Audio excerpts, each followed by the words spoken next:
चलिए भाई, तो ये वाला प्रश्न देखते हैं। ये प्रश्न क्या कह रहा है भैया? ये प्रश्न कह रहा है कि एक पेड़ सतह पर ऊर्ध्वाधर खड़ा हुआ है। ठीक है, तो यहाँ पर मान लीजिए कि एक सतह है, यहाँ पर जमीन की सतह बना लेते हैं, तो यहाँ पर ये सतह है और इस सतह पर जो है एक पेड़ ऊर्ध्वाधर खड़ा हुआ है। इसको सीधा कर लेते हैं। ठीक है, और इस पर जो एक पेड़ है वो ऊर्ध्वाधर खड़ा हुआ है।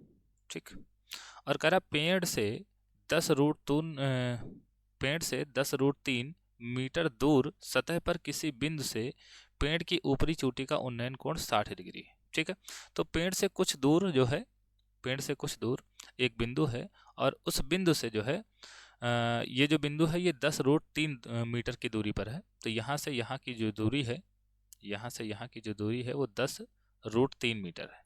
ठीक है, तो यहाँ पर लिख देते हैं ये दूरी है 10√3 मीटर, 10√3 मीटर है। ठीक है, और यहाँ से जो सूर्य का, यहाँ से जो पेड़ की चोटी का उन्नयन कोण है, ठीक है, यहाँ से पेड़ की चोटी का जो उन्नयन कोण है, इसको सही कर देते हैं ये लाइन। तो पेड़ की चोटी का जो उन्नयन कोण है ये बन रहा है 60 डिग्री। ठीक है, ये बन रहा है 60 डिग्री। तो हमें बताना है पेड़ की ऊंचाई। ठीक भाई, तो अब देखो, जैसा कि मैं आपको हमेशा कहता हूं कि अगर इस तरीके का सवाल करना हो, त्रिकोणमिति के अनुप्रयोग या फिर ऊंचाई और दूरी का अगर सवाल करना हो, तो भाई यहाँ पर जो पता लगाना हो और जो पता हो उन दोनों भुजाओं का अनुपात करते हैं। ठीक है, तो यहाँ पर अगर हम इस त्रिभुज में इस बिंदु को नाम दें ए, इसको बी और इसको सी नाम दें। ठीक है, तो हमें ए सी पता लगाना है और हमें पता क्या है, बी सी। ठीक है, और इस त्रिभुज के हिसाब से ए सी क्या है भैया? ए सी है लंब और बी सी क्या है, आधार है। और लंब बटे आधार क्या होता है, tan थीटा होता है ना। लंब बटे आधार क्या होता है, tan थीटा होता है। तो लंब ही हमें पता लगाना है और लंब क्या है, ए सी है। ठीक, और बी सी कितना है, बी सी है 10√3 मीटर। ठीक, और tan थीटा, और थीटा का मान कितना है, थीटा का मान है 60 डिग्री। ठीक, और tan 60 का मान होता है √3।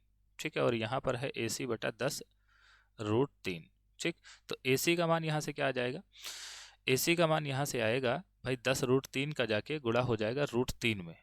ठीक, तो ये कितना आ जाएगा, ये आ जाएगा ए सी बराबर, अब √3 गुणा होके 3 बना देंगे, है ना। तो ये 10 गुणे 3 हो जाएगा, यानी कि ए सी का मान आएगा 30 मीटर।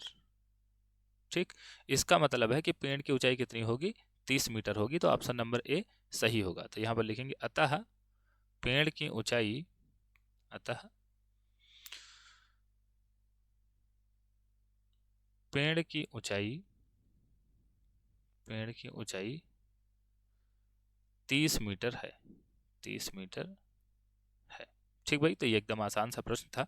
आशा ही ये प्रश्न आपको समझ में आया होगा और ये वीडियो आपको पसंद आई होगी। ठीक है, तो मिलते हैं किसी और वीडियो में, तब तक के लिए धन्यवाद।